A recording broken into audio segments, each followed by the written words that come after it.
One of the most complex system cinema industry అనేది. ఎవరు ఎప్పుడు పైకి వెళ్తారో ఎవరు ఎప్పుడు కింద పడతారో తెలియదు. ఎవరి జీవితాలు ఎప్పుడు ఎటు తల్ల కిందులు అవుతాయో తెలియదు. ఇవాళ బాగానే ఉండొచ్చు, సంపాదిస్తుండొచ్చు, రోజుకి 1,00,000, 2 లక్షలు, 3 లక్షలు, 10 లక్షలు తీసుకునే ఆర్టిస్టులు అయినా సరే ఖచ్చితంగా ఇలాంటి కొన్ని సంస్థలతో అసోసియేట్ అవ్వండి. అసోసియేషన్స్తో మీరు కూడా అసోసియేట్ అవ్వండి. ఒక మెంబర్షిప్ కార్డు తీసుకోండి. ఫిష్ వెంకట్ చేసిన తప్పు మీరు చేయొద్దు.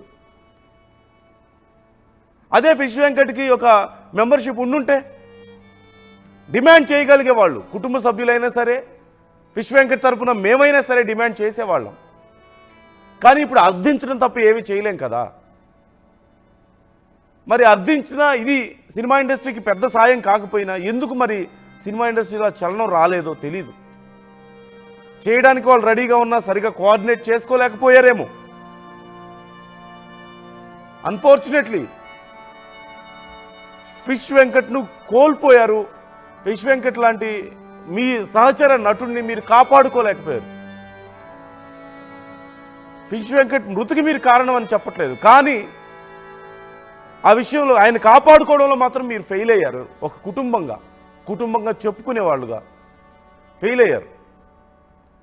మిగతా ఆర్టిస్టులకి, సినిమా ఇండస్ట్రీలో పనిచేసే వాళ్ళకి ఏ డిపార్ట్మెంట్ అయినా సరే, అది నటులైనా సరే, కెమెరామెన్లా, డైరెక్టర్లా, మ్యూజిక్ డైరెక్టర్లా, లేకపోతే లైట్ మ్యాన్లా, ఏ డిపార్ట్మెంట్ అయినా సరే 24 క్రాఫ్ట్స్లో ప్రతి క్రాఫ్ట్ ఖచ్చితంగా ప్రతి వ్యక్తి ఏదో ఒక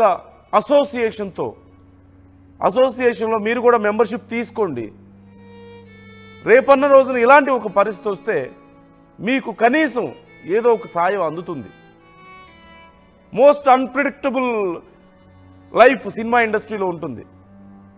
చెప్పలేం. ఈరోజు మీ దగ్గర కోట్లున్నా, ఈరోజు ఎంత సంపాదించినా, ఎంత ఫేమ్ ఉన్నా 4 నెలలు తిరిగేసరికి మీ పరిస్థితి ఎలా ఉంటుంది ఎవరూ చెప్పలేరు. ఇలాంటి పరిస్థితి మీకు రాకూడదు అనుకుంటే it's a warning from the RTV మిమ్మల్ని వార్న్ చేస్తుంది. ఖచ్చితంగా ఎక్కడో ఒక చోట మెంబర్షిప్ తీసుకోండి.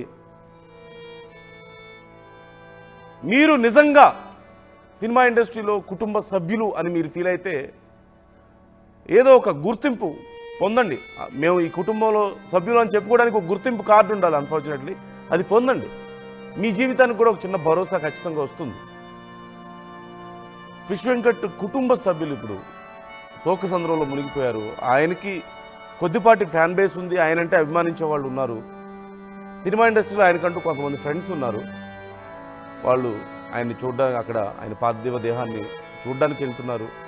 కుటుంబ సభ్యులను ఓదారుస్తున్నారు. ఆయన కుటుంబ సభ్యులు ఏమంటున్నారు, వాళ్ళ పరిస్థితి ఏంటో చివరి రోజుల్లో, ప్రస్తుతం వాళ్ళ పరిస్థితి ఏంటో వాళ్ళ మాటల్లోనే విందాం. ఇప్పుడు జ్వరం మంచిగా ఇప్పుడు ఇంటికి వెళ్ళిపోతూ ఉంటాడు. ఇక్కడ నుంచి ఛాన్స్ లేదు, ఎవరు ఇవ్వడానికి ముందు రావట్లేదు. ఫ్యామిలీలో ఓ పాజిటివ్ వాళ్ళం లేమంటే అందరిది, మమ్మీది నాది అందరిది బి పాజిటివ్ ఉంది. డాడీ వాళ్ళ తమ్మును ఓ పాజిటివ్ ఉంది, కానీ సెట్ అవ్వదు. కొంచెం వాళ్ళకు కూడా కొంచెం హెల్త్ ఇష్యూస్ ఉన్నాయి అనమాట ఇంట్లో. అట్లా ఇప్పుడు ఎవరైనా గతంలో టాలీవుడ్ నుంచి అనేక మంది స్పందించారు, మాట్లాడారు, కొంతమంది డబ్బులు పంపించారు ఫోన్పే, గూగుల్ పే నుంచి. ఇప్పుడు ఎవరైనా స్పందిస్తున్నారు? ఇప్పటిదాకా తెలియదు మేడం. ఎవరు మాట్లాడారు? ఇప్పుడైతే మా అప్పుడు చేసారు ఏమో. ఇండస్ట్రీ నుంచి అయితే ఇప్పటి వరకు ఒక కాల్ అయితే రాలేదండి ఇంకా మాకైతే. అంటే ఎన్నో గొప్ప గొప్ప సినిమాలు చేశారు, మంచి మంచి సినిమాలు క్యారెక్టర్స్ చేసిన వ్యక్తి. ఖచ్చితంగా అప్పుడు చాలా మంది చేసారు ఫోను, ఇంక ఇప్పుడే ఇంకొకరు చేయలేదు. అప్పుడు చాలా మంది చేసారు ఫోన్లు. ఇక మా హాస్పిటల్ ఉన్నాం కదా అని చెప్పి మేము ఎక్కువ పట్టించుకోలేము. వీళ్ళు చూస్తున్నారు. ఎంత ఖర్చు అవుతుంది అంటున్నారు కిడ్నీ ట్రాన్స్ప్లాంట్కి? ఏం చెప్తున్నారు అసలు? కిడ్నీకి అయితే 50 లక్షలు ఆడుతున్నాం బయట, 50 ఆడుతుర్రు. ఇంకా డాక్టర్లు ఏమంటారో ఏమో మరి. డాక్టర్లు ఎవరైనా వస్తున్నారా ముందుకు, మేము డబ్బులు ఇస్తాం, లేదంటే మేము కిడ్నీ సాయం చేస్తామని వస్తూ ఉంటారు, కానీ ఫ్రీగా డబ్బులు ఇస్తే వస్తామంటారు. చేస్తాం, ఎవరైనా మీకు డబ్బులు ఇస్తాము, మేము కిడ్నీ ఏమైనా హెల్ప్ చేస్తాం, మాట్లాడలేము. ఆర్థిక పరిస్థితి కూడా మీది బాగాలేదు, అసలు చేయించుకునే పొజిషన్లో ఉన్నారా? లేదండి, చేయించుకునే పొజిషన్ అయితే లేదు. కొంచెం ఇండస్ట్రీ వాళ్ళే ముందడిగేసి చేయించాలనేది మేము అనుకుంటున్నాం. చిరంజీవి, పవన్ కళ్యాణ్, ఎన్టీఆర్ వరకు వెళ్ళాలి ఇది కంపల్సరీ. ఎందుకంటే వాళ్ళతో మంచి మంచి మూవీస్ చేసిండు, చాలా బాగా చేసిండు, అందరినీ నవ్వించడం. ఖుషి సినిమానే పేరు వచ్చింది ఆయనకు. ఆయన ఇచ్చిండులే పవన్ కళ్యాణ్ 2 లక్షలు ఇచ్చిండు. అప్పుడు సాయం చేసినాడు. ఇప్పుడు కూడా ఆయన్నే సాయం చేశారు. ఏదైనా ఒకటి కిడ్నీ మార్చి ఒక్కటనే వేపిస్తే ఆయన మంచిగా అవుతాడని ఆశ. కిడ్నీ 100% వేపిస్తేనే. మీకు ఆదాయం అంతా కూడా మీ తల్లిదండ్రులను ఎవరు చూసుకుంటారు, మీరే చూసుకుంటారా? నేను తమ్ముళ్ళు ఇద్దరు. ఇద్దరు మా బాబులు కూడా చూస్తారు. వాళ్ళు చిన్న చిన్న పనులు చేస్తారు. ఏం పనులు చేస్తారు? పెద్ద పెద్ద పనులు లేవు. కుటుంబం నడిపించారు. మీరంతా పని చేసే పొజిషన్లో మీకు ఆరోగ్యం బాగాలేదు. మా 3 పిల్లలు.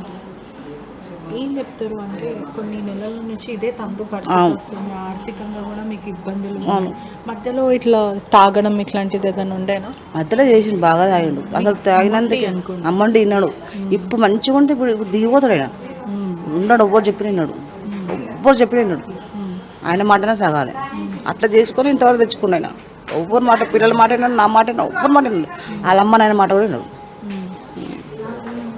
మంచి వస్తున్నారా స్నేహితులు కానీ ఇట్లా తెలిసిన వాళ్ళు? వస్తారు. నిన్న మొన్న అవుతే ఎవ్వరు రాలేదు. ఇప్పుడు వస్తారు.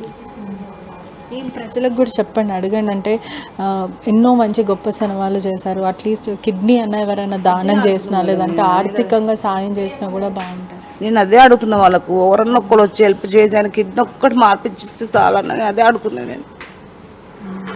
నేను కూడా అడిగేది అదే.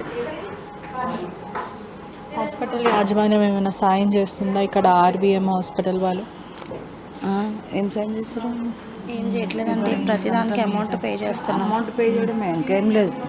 పోయి మాకు PRK హాస్పిటల్లో అన్న చాలా హెల్ప్ చేశారు, చాలా బాగా చూసుకున్నారు వాళ్ళు. శ్రీనివాస్ వాళ్ళ అల్లుడు హాస్పిటల్లో కొంచెం హెల్ప్ చేస్తారు. అసలు 1 రూపీ కూడా మమ్మల్ని అడగలేదండి. మంచిగా చూసుకున్నారు. నెల రోజులైనా అసలు ఎంత బాగా చూసుకున్నారంటే సొంత ఇంట్లో ఉన్నట్టు అనిపించింది. హాస్పిటల్ ఉన్నట్టు అనిపించే అంత బాగా చూసుకున్నారు. ఇప్పుడు కూడా అక్కడ పోతే బాగా అవుతాడేమో నాకు చిన్న ఆశ. నాకు అక్కడికైనా పంపిస్తారేమో పిలిస్తే బాగుండు అని ఆశ. వాళ్ళు పిలిస్తే కంపల్సరీ వెళ్దామనేసి చూస్తున్నాం. ఈ వీడియో చూసినా కనీసం వాళ్ళు పిలవాలనేసి అనుకుంటున్నామండి. చాలా బాగా చూసారు. చాలా అంటే చాలా బాగా చూసారు. నేను ఎప్పుడు మర్చిపోను. నేను చచ్చేదాకానే మర్చిపోను. ఎంత బాగా చూసారు. నెల రోజులు ఉన్నాం ఆడ.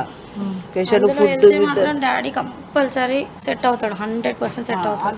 కాకపోతే ఇప్పుడు మేము వెళ్ళాలంటే మళ్ళీ అమౌంట్ ఏమన్నా అవుతుంది కదా అని చెప్పేసి ఇబ్బంది పడుతున్నాం అంతే. అదే వాళ్ళు పిలిస్తే మేము 100% వెళ్ళిపోతాం ఇమీడియట్గా. వెళ్ళిపోతాం చూపిస్తాను. నాకు నమ్మకం మాత్రం చాలా ఉంది. అటు పోతే మాత్రం 1-2 గంటలు లేచి కూర్చుంటాడు. ఎందుకంటే 3 సార్లు తీసుకెళ్ళినా, 3 సార్లు అంటే మంచిగా అయ్యిండు. ఆయన ప్రాబ్లం అని నాకు తెలుసు కదా. అట్లా ఇక్కడ బయట హాస్పిటల్ తీసుకొస్తే అన్ని టెస్టులు చేస్తారు, అవి చేస్తారు, అన్నీ చేస్తారు. ఇక్కడైతే వాళ్ళు ఏం అన్ని ఆయన ప్రాబ్లమ్స్ అన్నీ తెలుసు కాబట్టి వాళ్ళు వెంటనే రెస్పాండ్ అవ్వట్లేదు. అంటే అసలు చూస్తున్నాడా, పలకట్లేదు, ఇట్లా ఏం లేదు.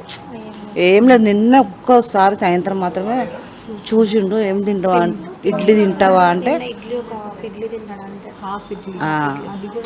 తినలే. అది 1 వీక్ నుండి హాఫ్ ఇడ్లీ తిన్నాడు నిన్న నైట్. మళ్ళీ ఇప్పుడు మార్నింగ్ నుంచి అసలు ఏమీ తీసుకోలేదు. అసలు పిలిచినా తాగిండు, ఒక ఇడ్లీ తిన్నాడు అంతే.